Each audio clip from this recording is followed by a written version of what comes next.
So happy to have Professor Ferry from UIS. Your binders, they're yours, including the little field guide, Conlay, and that's for you. And yeah, make sure you have your vest, and if you have any questions, will you be taking them throughout? Sure, Yeah. sure, yeah. Right. Yeah, it's not interrupting. If you have a question, just shoot it off. So, my name's John Ferry. I am recently returned to Illinois. I'll give you a little bit of backstory. I got my bachelor's in chemistry at Illinois at Urbana. Decided I hated chemistry, never wanted to do it again. Went off to get my PhD in environmental science at Chapel Hill and discovered that it was all chemistry, but it was the kind that I enjoyed doing instead of the kind that I didn't. Postdoced at University of Texas, back in the chemistry department, but this time, by that time, they had sort of changed what chemistry departments did, so what people like I did for a living, that was acceptable. And then was lucky enough to get a job offer at University of South Carolina in, again, their chemistry department. But at that point, chemistry had just changed so much over the roughly 8 or so years since I had finished my undergraduate. We were talking about sustainability then, we were talking about the environment, we were talking about environmental measurements, we were talking about toxicity. None of those things were on the menu at the undergraduate program at Urbana in the 1980s. So the discipline had really changed, and I was pretty happy there. While I was there, we started doing, my research group and I started doing a lot of work with community organizations. And probably have been doing sort of environmental community science outreach for about 12 years before we retired.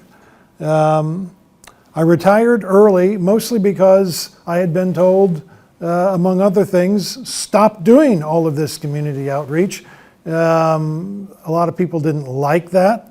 There were complaints that maybe we were being politically active. I didn't feel like we were, but that's fine. I was happy to retire. I'd been there long enough to retire, and my wife and I moved to Litchfield. Right after I got to Litchfield, the University of Illinois Springfield hired me back out of retirement and said, would you do this outreach stuff? Because we really need people to be doing outreach.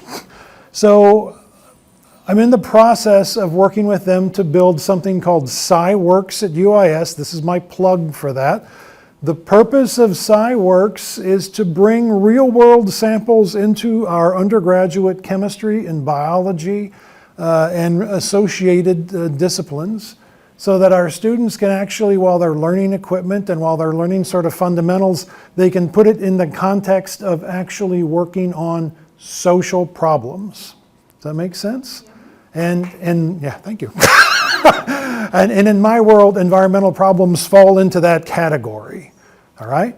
So we've just started the construction of SciWorks. Our metals analysis facilities are up and running. We have started working with a Sierra Club group, Sandy Loftus's group, and looking at community garden soils. Just literally this week, we found a community garden soil that had lead in it at a level about 20 times the level that the EPA would say is acceptable for children's contact, recreational contact. So we're communicating with that group about what to do, and of course we're not a certified laboratory, and we recommend anybody work with a certified laboratory, but we're happy to help work with anybody to find, say, a red flag, because certified labs are expensive. Okay? We're not charging for this, at least for the moment, and I don't know if we will in the future, I'm hoping not. We're not charging for it because our students are taking this experience and they're using it in their classes, and it's leading to them generating data that they're using in the completion of their degrees. So we can provide a bit of a public service by analyzing these samples, and you provide us with an educational public service by making these things not sort of inaccessible and academic, but instead very real, associated with human beings and actual places that our students can go visit, and they really enjoy that. Does that make sense? The molecular analyses capabilities should be coming online in this fall. Excuse me, and those will include mass spectrometry so that we can be analyzing harmful algal bloom toxins, among other things, but also ideally PFAS and a number of other organic chemicals that I think you will all find very interesting. Today I wanted to talk about my experience back in South Carolina, where for about 5 years, University of South Carolina ran a program called a Center for Oceans and Human Health. And the point was to tie climate change, harmful algal blooms, and human health outcomes all together. My role in that was 1, outreach, and 2, analytical chemistry. My group ran mass spectrometry services, if you're familiar with that tool. It's a tool for identifying molecules by shape and other characteristics, and it lets you sort out things in very complicated mixtures, okay? So if I just went to a lake water like that and shoved it into a very good mass spectrometer, it might tell me that there are 70 or 80,000 different chemicals in there. The trick is finding the ones you care about, okay? Does that make sense? One of my favorite metaphors for this that one of my friends used to use was mass spectrometry is a way of going to the zoo with your kid, losing them and finding them again with no problems. So that's sort of a very good tool for looking through a complicated mess. This stuff is Lyngbya. Okay, it's called Lyngbya wollei, and it was recently renamed Microcera wollei. And this is the kind of battle that my microbial taxonomists get into that I have like zero interest in. So I'll call it both things. I don't care.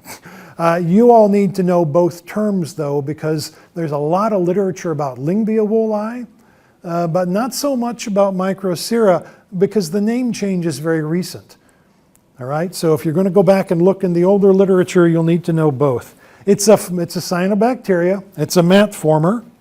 Let's see here. And you said enter to advance? Yeah. Oops. How do I go back? Back arrow. Okay.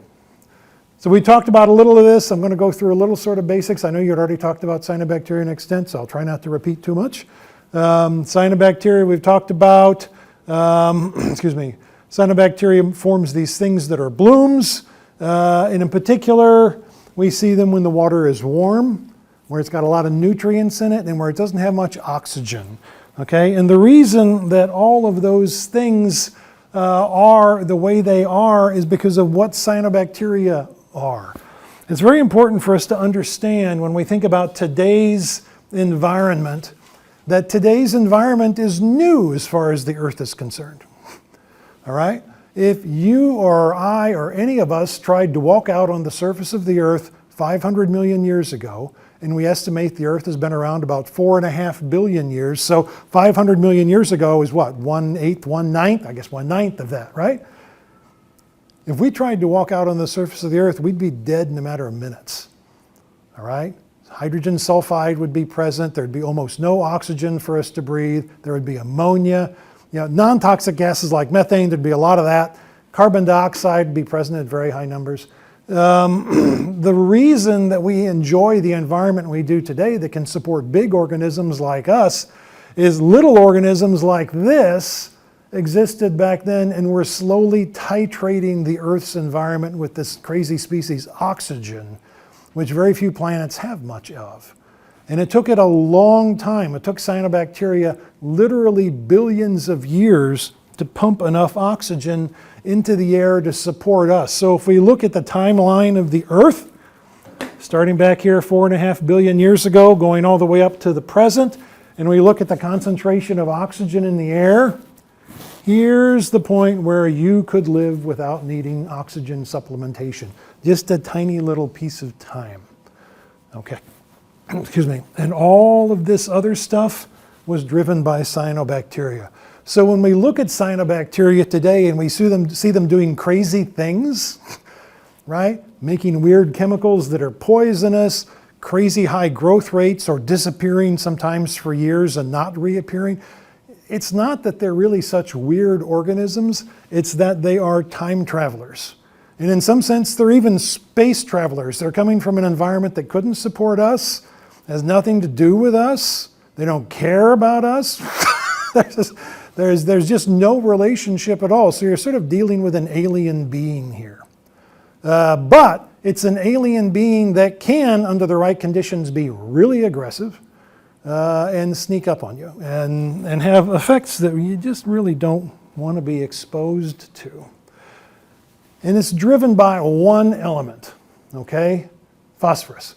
Most cyanobacteria have the ability, if they need it, to take nitrogen right out of the atmosphere and convert it into chemically useful forms. And you might be familiar with that from gardening. Things like clover can do that, legumes can do that, right? Peas and beans. So a lot of times farmers will use an overwinter crop of some sort of legume to try and bring nitrogen into the soil, make it biologically available for whatever comes next.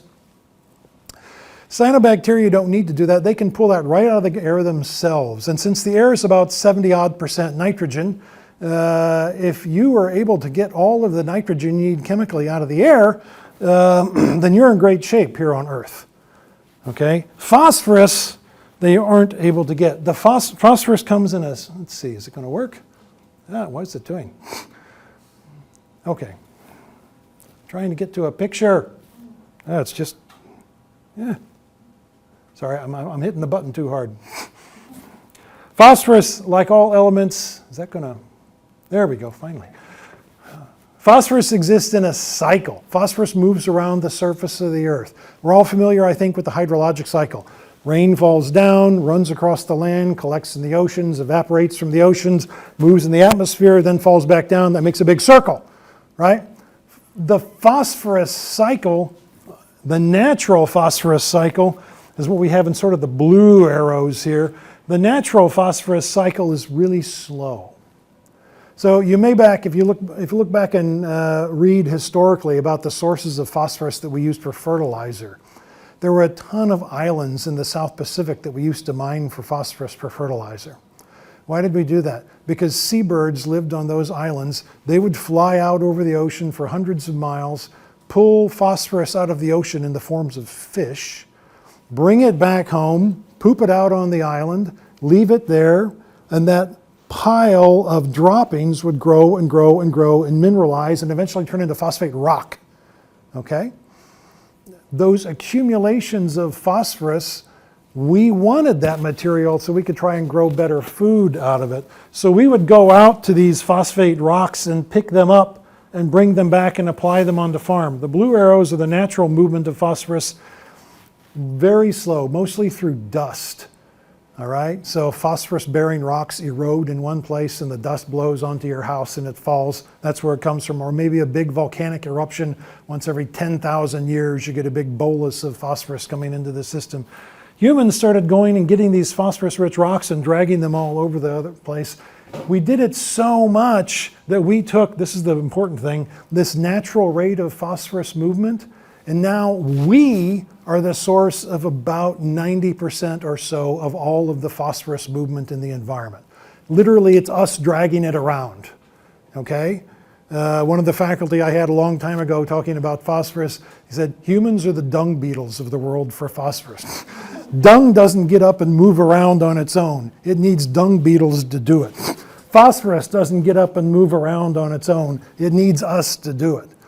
We've increased the rate of that movement so much that the rest of the world is not really quite ready to figure out how to incorporate that into itself. Okay, that's really important. So a lot of different places that we use phosphorus, but the big thing by far and away is we use it for crop growth. Okay, so here in Illinois, super important. We use it for crops, then humans eat the crops, then we excrete the waste. Your body doesn't need much phosphorus, so most of what you eat you throw out, right, in the bathroom, and then it gets treated or not to some degree as it sort of exits your house. So terribly important element. The first person to really sort of come up with a good definition for the importance of these elements was an oceanographer named Redfield. Okay, he started off his life as a doctor. He's a medical doctor. He founded something very important. How many of you know what the Woods Hole Oceanographic Institute is? Okay, most everybody knows that. Okay, Redfield is the one who gave us Woods Hole. All right, and he liked sailing. And he needed a justification. Now, somebody from Woods Hole would probably object to the way I'm describing this, but he needed some justification to go off sailing all over the time. So what he did was he equipped a research vessel with a very interesting experimental apparatus for measuring elemental composition of things. Okay? And he sailed around the world and he collected microorganisms and plants and fish and corals, ground them all up and fed them into his floating laboratory and measured the ratio of elements in that stuff. And he called this the Redfield ratio. All right? A Redfield ratio is a lot like a recipe. And this is really important. If you're making something in the kitchen and using some kind of recipe, right? Let's say you're making, I don't know, a cake. And your recipe says you need 2 eggs to make this cake. All right? You get 2 eggs out of that dozen. And you've got the self-volition to stop. Let's say for a moment that you couldn't stop yourself. If I gave you a dozen eggs, you'd have to make 6 cakes. Does that make sense? If you're a microbe, you have no volition. If you're a microbe and somebody feeds you phosphorus and you have the chance to make something with it, you're going to. If somebody feeds you 5 to 8 times as much phosphorus as you could have ever had before, you're going to make 5 to 8 times as much stuff. Microbes are really good, especially cyanobacteria, at making stuff with phosphorus. Most marine organisms, if I have 1 phosphorus, that's what that 1 means, I can make 163 equivalents of carbon. Okay? If you're a cyanobacteria, you lived in a world with a lot less phosphorus than we had today, because cyanobacteria lived in a world where large animals like birds weren't moving it all over the place.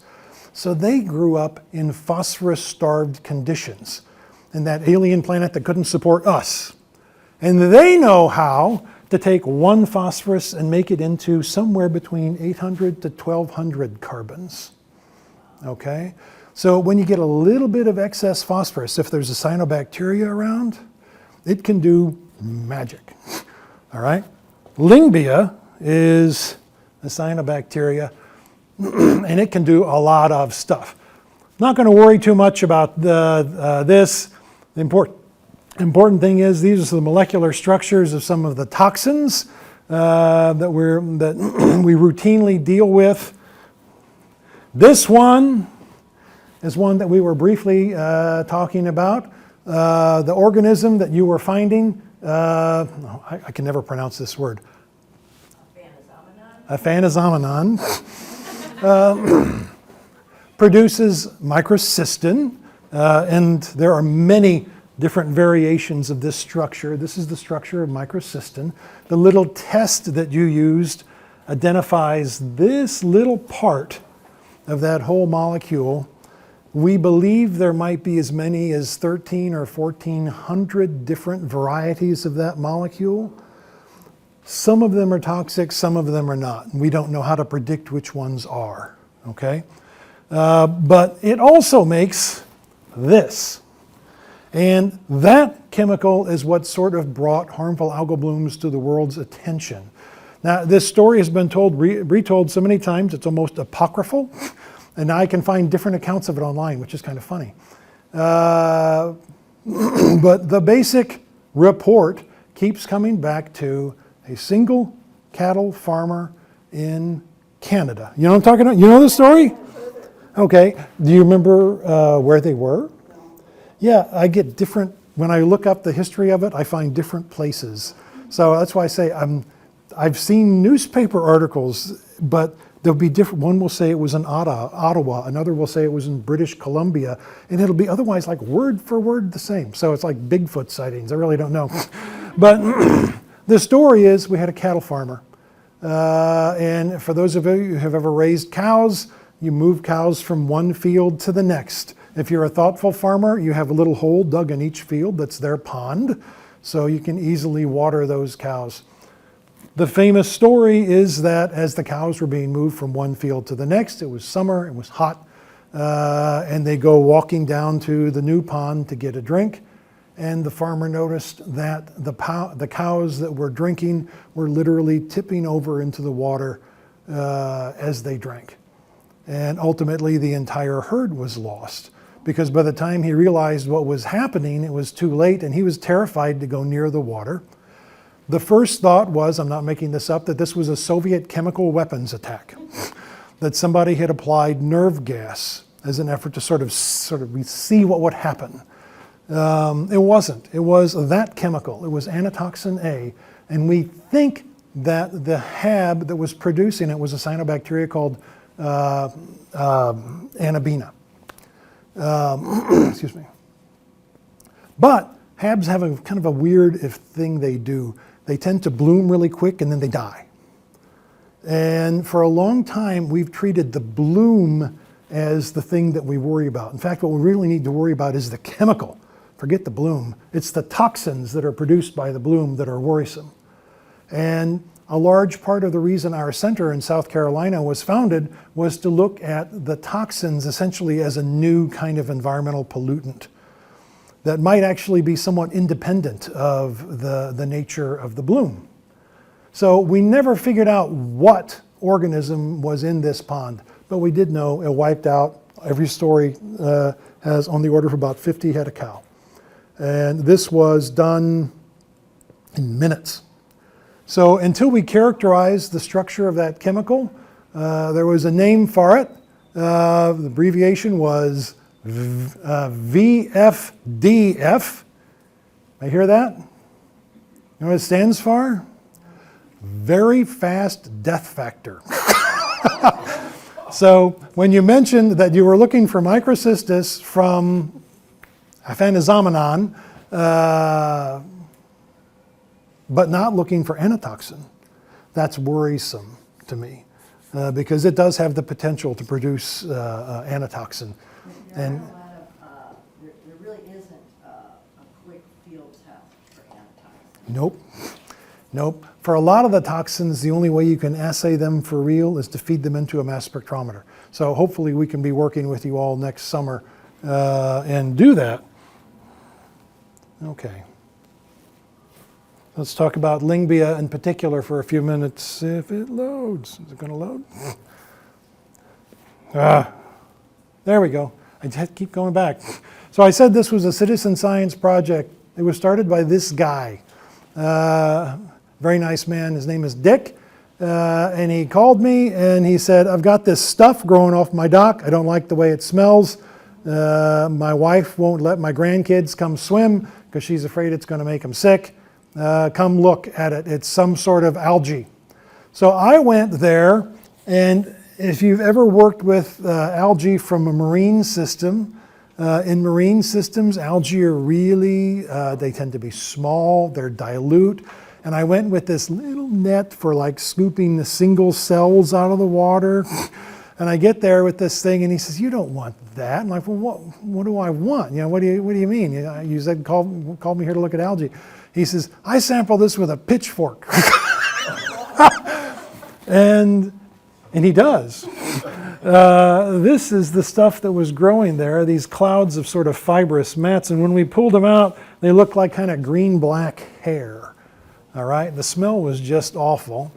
And then for the next 5 years, my students would sample it with a pool skimmer. It grows in such incredible density that over the years we broke 4 different pool skimmers by pulling too much of it out at a time. That's Lyngbya. Under a microscope, really interesting. People have described it in a lot of different ways, but most of the sort of descriptions begin by asking you to think of a loaf of bread in a plastic bag, right? And you can see sort of these slices, but instead of being a nice squared off loaf, they're round, okay?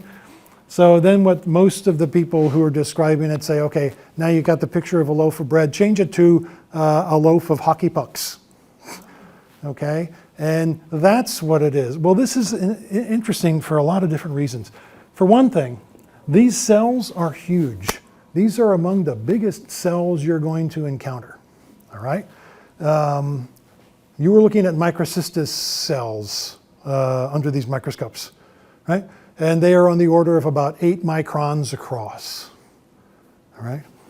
Okay, these things, these are on the order of 65 microns across. That disc along the wide axis, along the short axis, along the height, they end up being about 8 to 10 microns high. If you break one of these cylinders open, they spill out into the water, and it looks like a pile, it does look like a pile of hockey pucks. They are like other cyanobacteria, they do not move, so there's no flagella, they're not going to swim away or anything. Excuse me. But the other thing that's sort of interesting in this picture, and it might be hard to see, and you're welcome to come up and look at it if you need to look at it up closer, that sheath around these things is thick. It's a polysaccharide, which means it's made out of sugars that are polymerized and stuck together. You can't eat them. And that's about 5 microns thick. So what does that mean? That's armor, okay? That's armor.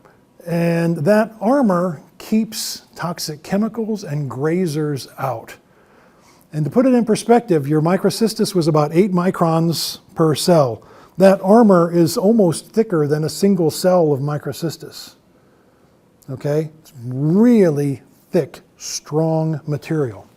So a very interesting study came out a few years ago. A group at NC State was trying to find species of copepods. That was one of the arthropods that Jim was talking about earlier that would eat Lyngbya, because we need to get rid of it somehow when it shows up. And the way they set this thing up, and this was a fascinating test, was they would put a sample of Lyngbya in one side of a dish, and they would put a sample, not making this up, of nylon carpet on the other side of the dish, because the arthropods sort of like to hang out in the carpet fibers. Well, what ended up happening was when the arthropods were given a choice, they chewed on the nylon. They wouldn't eat this. When they took the nylon away to force the issue, okay, when they took the nylon away to force the issue, what they ended up finding after a couple of days were dead arthropods whose mouth parts had broken off because they couldn't penetrate the Lyngbya. So nothing eats this, all right, to our knowledge. Nothing eats this. And that's fascinating because it evolved at a time before anything was around to eat it. So what was it armoring itself against back then? We have no idea. Like I said, these things, they come from a different world than we're in. So if we try and scale this, let's see here, here we go. If we try to scale this, the comparison between microcystis and Lyngbya is about a factor of 1 to 140. Okay? Now, if you look, we didn't talk about controls for microcystis. The number one control for microcystis is copper. So somebody puts a copper salt into the water, often copper sulfate. There's an algicide called Captain that's pretty much just copper sulfate. You can put Captain in the water and kill Lyngbya with it. Okay? Kill microcystis with it. But Lyngbya has another interesting trick. It packs metals inside these sheaths with organic carbon as well.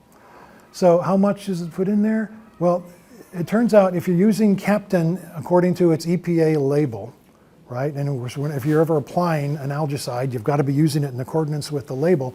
The maximum dose you're allowed to put in is 2 parts per million, right? And that'll wipe out most things in the water.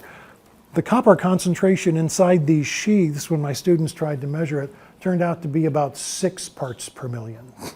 So 2 parts per million copper. Lyngbya is literally going to do nothing but pack the sheaths. It'll take the copper out of the water and armor itself with the copper. It's an incredible organism. It's an incredible organism. It's just almost impossible to kill. So we wanted to ask, okay, we've got it. We identified what it was for this guy, Dick, and his problems with his doc and his grandkids. How can we help him? And he says, I don't know if we can kill it because we've tried to kill it. At least tell me where it comes from. So we started looking. We knew that cyanobacteria liked phosphorus. And here's an advantage of historical data sets. We knew that we could go to the lake that he lived on and find the concentration of phosphorus in the water coming into the lake and the concentration of phosphorus in the water exiting the lake. Now, South Carolina is really lucky in terms of lake structure compared to what we are here in Illinois. In Illinois, we had glaciers that gouged all over the top part of the state. So we have a lot of natural lakes here. Okay? The glaciers never made it to South Carolina. South Carolina has 3 natural lakes. It has 47,000 built lakes and ponds. But it only has 3 natural ones. Well, all of the built ones are great because built ones have an inlet and they have an outlet. So we could use them as experimental monitors to sort of see how nutrients were getting consumed in the lake. Like I say, phosphorus was coming in, but not all of the phosphorus was coming out. So it was accumulating. If we tried to look at how it accumulated over time, let's see here. It's going to show me the figure. I have to go back to it. There we go. If we look at how it was accumulating over time, over about a 20-year period, the lake picked up about 3,000 tons of phosphorus. And you might think, oh my gosh, what is going on there? What's going on there is that the Southeast didn't require phosphorus controls for cities for a long time. So during that time period, the city of Charlotte first tried to control phosphorus in their wastewater at 1 plant. The rest of it just went. There was no phosphorus retention or treatment. So the city of Charlotte, which is pretty big, got about 1.5 million people in it. It turns out this lake is built on the Watery River, and the Watery River is the primary receiver for all Charlotte treated wastewater. And since they weren't taking the phosphorus out, it was essentially coming in untreated as far as phosphorus was concerned. This lake was the first big reservoir, so all that phosphorus was piling up in that lake. Once it was piled up into that lake, it turned out it could all turn into Lyngbya. Let's see. So what we tried to do was look at growth models that are predictive for how quickly algae grows. Usually those models are trying to ask the question, how much algae will I get in this lake if phosphorus gets into it? What we were trying to do is figure out where the nutrients were coming from that caused the existing algae to grow as much as it did. And so we ran lots of different models. The models are just in equations based on a variety of different variables. And what we found was there was only one kind of thing, temperature. Well, we went out and we actually measured how much Lyngbya was in the water body with our citizen science team. They mapped the whole lake from one end to the other. It took about 2 weeks. Looked at the width of the beds, the thickness of the beds, these big fiber mats. And then we used the temperature model. The temperature model did not predict how much we saw. The nitrogen model with temperature didn't predict it. A nitrogen model alone didn't predict it. Chlorophyll model didn't predict it. Water column phosphorus didn't predict it. The only thing that predicted it was the phosphorus load in the sediments. So in environmental terms, when we talk about pollutants from years ago, we call them legacy pollutants. And we now use the phrase legacy nutrients to describe the impact of old nutrients on blooms. Because phosphorus doesn't tend to move very quickly. You could see that there was always a loss of phosphorus as that water transited that lake.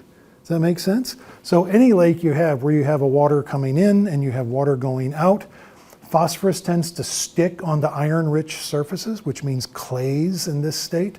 And when it sticks, it accumulates. All right, so It's a bit of a problem for us because if the phosphorus was sticking onto the sediments, how did the Lyngbya get it back out? It's easy for me to imagine how corn gets it out because corn has roots. Lyngbya doesn't have roots. Lyngbya is just a microbe. I'm going to skip ahead a little bit. So one of the things that we noticed was that the mats of Lyngbya, and sorry this picture is a little hard to read, but the mats of Lyngbya were attached to the bottom by long strips of the material. And you'll see in this picture, it's all cloudy down on the bottom.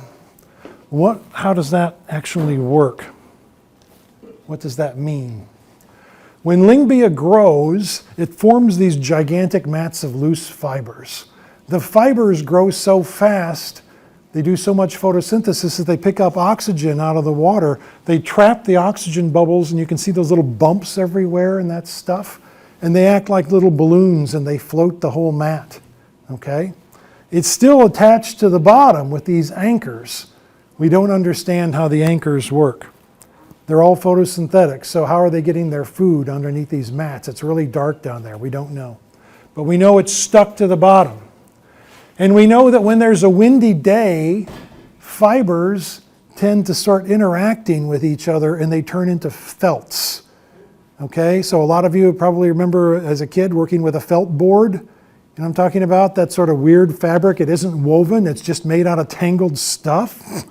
All right, so that's what our big mats turn into. They turn into giant sheets of felt. Well, that would be sort of okay, except they're giant sheets of felt that are still photosynthesizing and still making these little oxygen floats. So you measured oxygen concentration in your samples. We measured oxygen concentration in that water at 22 milligrams per liter. And of course, you probably know that's supersaturated. That water is literally fizzing with oxygen. So you've got these big sheets, and they float. And what would end up happening is, on windy days, the sheets would start to tear, and you would end up with essentially jets. If you've ever been in a room and you've tried to, or even gone out to your garage or whatever, and tried to shake out an old carpet or a rug, and you see that every piece of dirt on the floor or your porch or whatever gets kicked up into the air by the action of that rug shaking, that's what's happening here. In fact, so that big Lyngbya sheet is shaking with each passing wave because these oxygen floats are lifting it up. It's such violent action that it tears little holes in it, and then sediment comes spewing out of these little holes. So even though this stuff has no roots, it cheats, and it finds a way to get that buried phosphorus out by literally shaking the whole sediment column up. Does that make sense?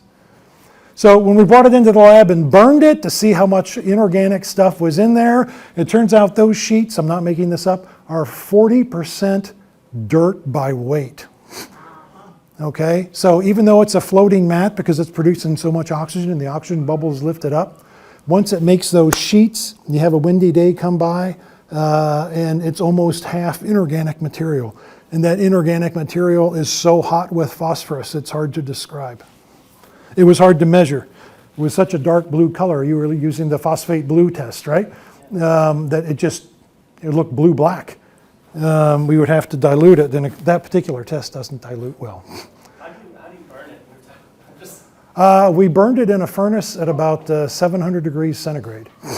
So, by the way, don't ever burn this stuff in a fire because there's so much dirt in it. For one, it'll put your fire out. We often had residents who would take the stuff and dry it and then try to burn it. But it's also full of very dangerous chemicals. So this is saxitoxin. These are the 6 saxitoxin derivatives that Lyngbya makes. To put this in perspective, we all know about nerve gas. Okay? You might have heard of a particular nasty nerve gas called VX. Right? The kind of thing where it's like, oh, a tiny drop would be enough to kill a person, right? If that's what you read about. Saxitoxin on its own is about 15 times as toxic as VX on a per mass basis. Of the various Lyngbya toxins, this one is about 15% as toxic as VX. The people living beside that lake pulling this stuff out did not know they were pulling essentially Walmart grade VX out of the water when they were doing it. And they were fortunate because when the plant is alive, when the thing is alive, it does not release the toxin. So that was very interesting for us. Huge toxin burden in the lake. And it's like, why is there a single fish or a bird left alive anywhere near here? Why are people swimming in this and not just dying on the spot? Well, the answer was the organism, when it's alive, will not let that toxin go. Does that make sense? So we go back to the quote from the Sherlock Holmes story, right? The dog in the nighttime who wasn't barking because the dog turned out the dog knew who the bad guy was, so he wasn't barking when they came by. That's how they found him. But it was something not behaving the way it should have been. This lake should have been littered with dead things. There was only one way to make it happen.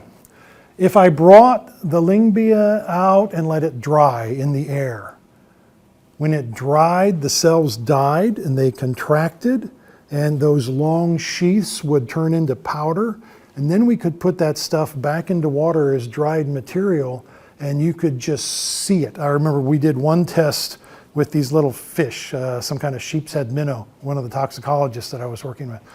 And we dried the Lyngbya, put it in the fish tank, and it was like a little dead fish explosion. There was just, boom. You could watch all the fish sort of go into paroxysms and then die. We cleaned out the whole tank in about 2 minutes.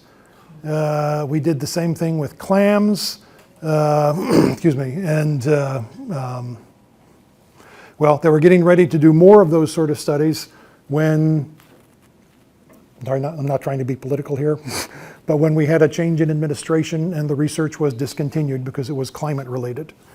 So we don't know what all is happening, but we do know when the stuff dries out, it dies. Yes? What happens if someone eats that fish? Oh, we have no idea.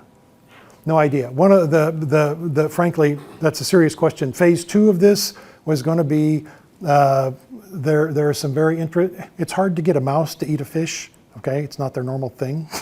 But you can mix dead fish with some kinds of mouse food. So we actually had a strain of mice lined up with a collaborator at UC Riverside who was going to be seeing what happened. Who was going to be asking that question. We never got to ask it. Okay. So it's not unreasonable in the case of these lakes to expect the algae to dry out. This is a water level plot with time. When your lakes are built lakes, there's almost always somebody who's having the temptation to sort of adjust the level of the lake. So what would happen here in this lake is every time a big tropical system would come through, the lake would flood. The homeowners got angry about this. And so they would say, okay, every time there's a forecast for a tropical system, drain the lake. It's got a dam, it's got a valve, drop it 6 feet. They would do that and they would expose the Lyngbya beds. And you'd expose them at the height of summer when it's super hot and dry. Sometimes the storm would show up and the lake would flood anyway, and the beds didn't have time to dry out. Sometimes the storm would blow away, because sometimes storms don't make it. And what happened after that, when you would get that spike from a storm trying to refill the lake, you'd get a fish kill. Really interesting. And then this last thing, and I can end here because I'm running late, I'm sorry. But I just wanted to show you this. You were talking about pH. And you asked what happens if the pH gets too low or too high. Well, this pH on this is pH and temperature. The blue line is pH. You can see it's scraping up to about 9.5. That'd be really high. Yeah. And what's our frequency? Every single day. Okay? Big variation in pH from 9.5 to roughly 7.5. What's causing that? When Lyngbya starts to grow, it's so good at converting phosphorus into carbon that it will strip all of the carbon dioxide out of the water. Carbon dioxide gas, when it dissolves in water, makes a kind of acid called carbonic acid. And that's why rainwater is naturally somewhat acidic. Okay? It takes a long time for a lake to re-equilibrate with carbon dioxide.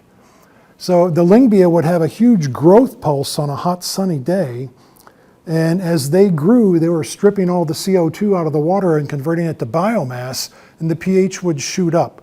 The highest pH we recorded in that lake still blows me away, 10.8. Okay? And you would have it for about 2 hours between noon and 2. And then it would start to fall. Why does it fall? In the dark, you see it falls in the dark, right? Once the sun sets, the pH starts to fall. The pH starts to fall because all of the things that live on biomass would start chewing on that biomass after the sun went down, and they would be chewing faster than photosynthesis could take it away. And during their respiration, they would release CO2 back into the water. So if you were some sort of organism that couldn't handle big pH changes diurnally, you would die. So we would see a lot of things that either would die or would retreat to the parts of the lake where the pH was very stable. That make sense? Okay, so for the two reasons you get the big swings naturally, photosynthesis drives it up and metabolism drives it down. Just like with people. I guess photosynthesis isn't a people thing, but respiration drives it down for people too.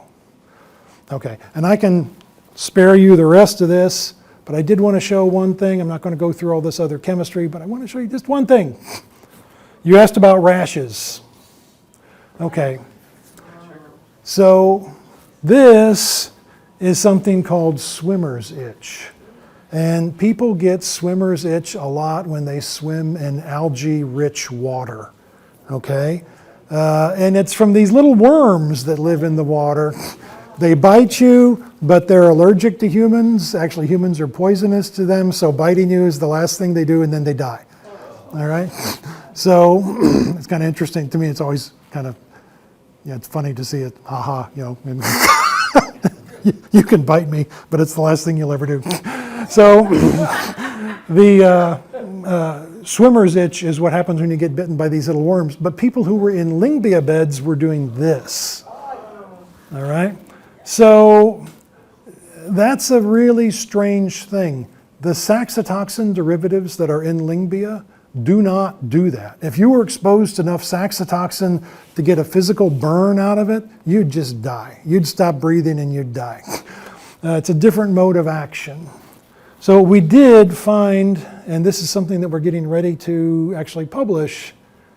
I'm going to skip ahead a little bit. If I can get the pictures to load, bear with me, I'm sorry.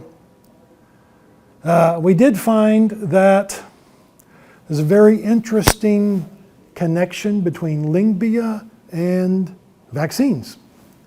When you get a shot, okay, you get a shot of something that promotes an immune response, like a killed virus or a killed bacteria, or even a fraction of a piece of protein from one of those, right? But sometimes that is not enough. When you get vaccinated, you're sort of training your immune system to be on the lookout, okay? All right, well, this is kind of a mean example, but when people used to teach dogs to be really aggressive toward predators for sheep or things like that, sometimes, you can read about this, they would beat the dog, get the dog angry, and then expose the dog to a coyote or a fox. And the enraged dog would hit that animal and kill it. And that's how the animal learns, if it's watching your sheep, to be really aggressive towards some kinds of animals. We do that with your immune system. We give you something called an adjuvant. And that adjuvant takes your immune system and works it up into some sort of fever pitch. And then it sees that fragment of that protein from that offending, microorganism you're trying to defend against, and bang, it hits it. And it learns that response. Does that make sense? Yeah. We were doing research with adjuvants, especially in the 1960s. And one of the things that we found was that there was this stuff called Freund's adjuvant that a scientist named Freund used that would give an overall super aggressive immune response in everything it was exposed to. So they thought this is going to be the magic adjuvant. Well, it turned out it's not, because what ended up happening is the response to it is so aggressive that in mammalian models for disease, hamsters, mice, etc., that we were using at the time, this response was so overwhelming it would give them lupus. So horrible arthritis, skin burns, they lose their hair, and eventually they would die. Because lupus will kill you given enough time, especially if you don't have treatment for it. So it turns out, of the chemicals in Freund's adjuvant that caused this lupus response, one, heptadecane, okay, excuse me, gives such a reliable response that we have never developed a genetic model for lupus. We have genetic models, mice that are predisposed toward cancer by their genes, mice that are predisposed toward a variety of different sort of diseases by genetic manipulation. We've never had to develop one for lupus, because I can take any mouse, give him a shot of heptadecane, and 3 days later, he's going to start showing signs of lupus. I don't need to develop that model. We have one. All right, why is this relevant to this? It's relevant to this because it turns out cyanobacteria make heptadecane. They build membranes out of heptadecane. It's a feedstock. If we think of a membrane for a bacteria as being similar to the membrane of a soap bubble, I'm not going to talk too much about the chemistry of it. We'll see that cyanobacteria have the mechanism to take that hydrocarbon and convert it to the structures they need to make a cell membrane. Why do they need to do that? They need to do that because they live in really harsh environments. They were designed to live in an environment we couldn't live in. So they're designed, they're armored, right? Physically armored, and they're also armored by having reservoirs of material at hand ready to repair torn membranes whenever they need to. And when we look at all of the different kinds of cyanos, here we are at Lyngbya. It makes two, pentadecane and heptadecane is a big one. Now, this thing, Oscillatoria, there was some argument that Lyngbya might be in the Oscillatoria group. I don't know if that's, you'd have to talk to a real biologist about that. All right. So we started looking in these oils, for these oils in the lake, and would sample the surface. And I'll just leave this last picture if I can get it with you. Here we go. Of all of the different hydrocarbons that we could find in the biomass, this one green point is the heptadecane. So the one thing we were finding with this lake over and over and over and over was that people would come in contact with the Lyngbya and they would walk out of the water with rashes. And one person told us, this is kind of funny, he's like, because made me think of Monty Python, he's like, I went swimming in that damn Lyngbya and I came out blind. It's like,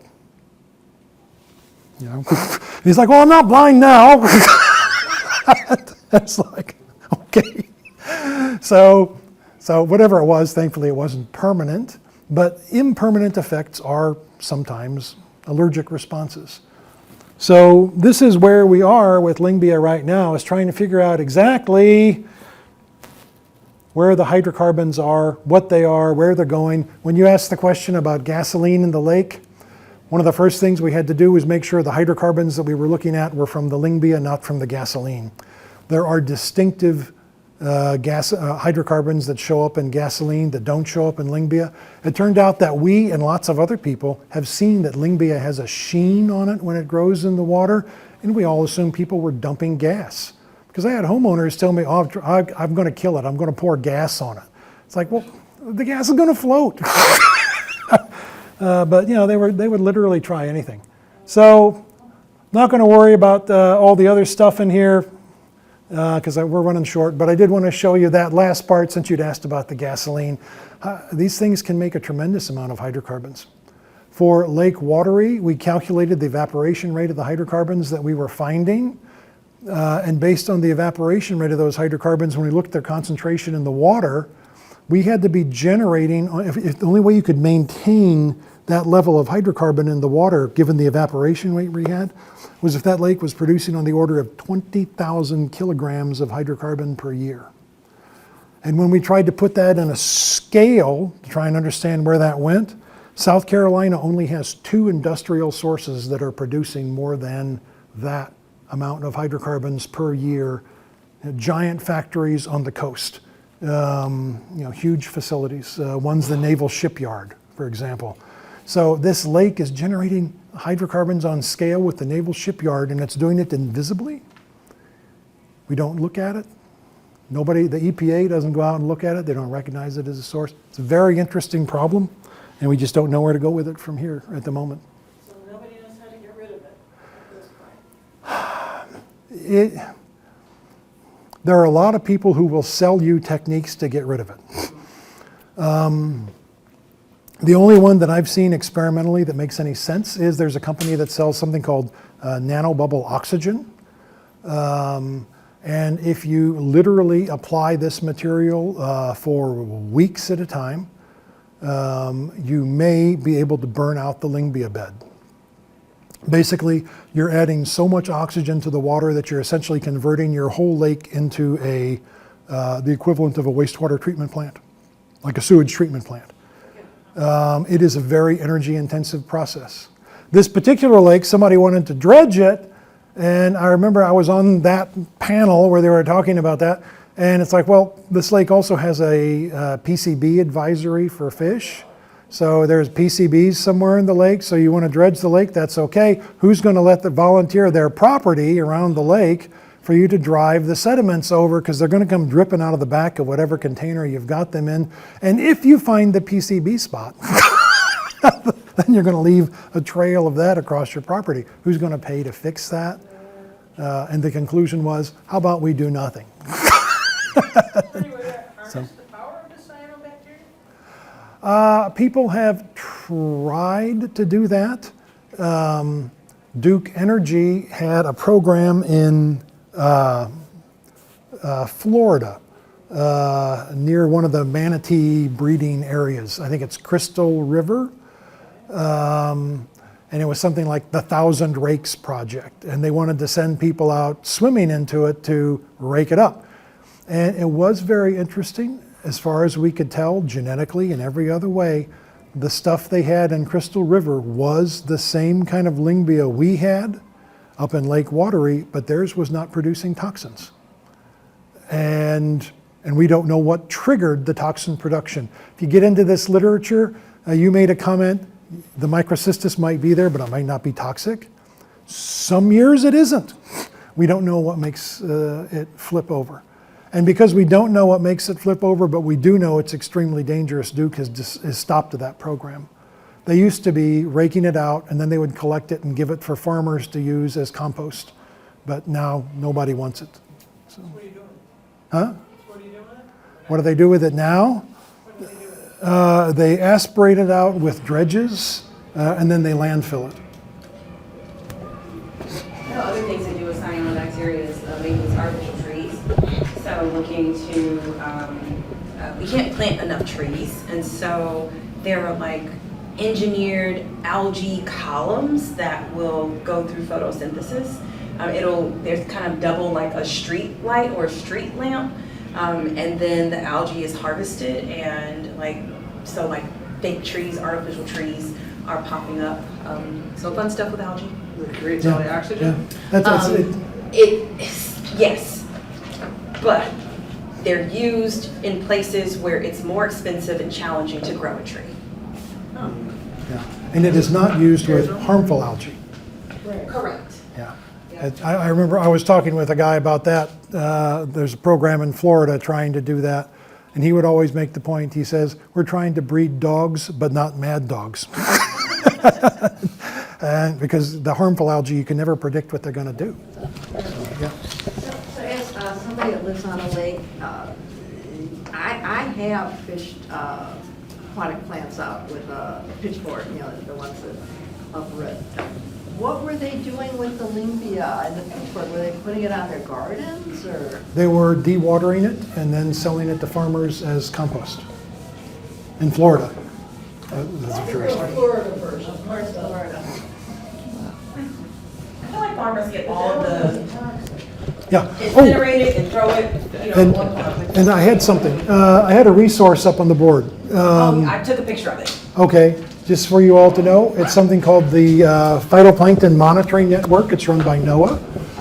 NOAA has a group of volunteer microbiologists who will look at micrographs of stuff that you sample and help you figure out what it is. So if you see something that you don't know, contact the Phytoplankton Monitoring Network and they'll help you out. They're really good people. Is it still, is that, Thank you so much. that part of NOAA's gonna still be around? Most of them are retired, so Great yes. question. Yeah. We were watching like the websites, like it was wild seeing what became inaccessible, what disappeared, what websites. There were some organizations that had like archived websites so you can go back and kind of like look at them over time.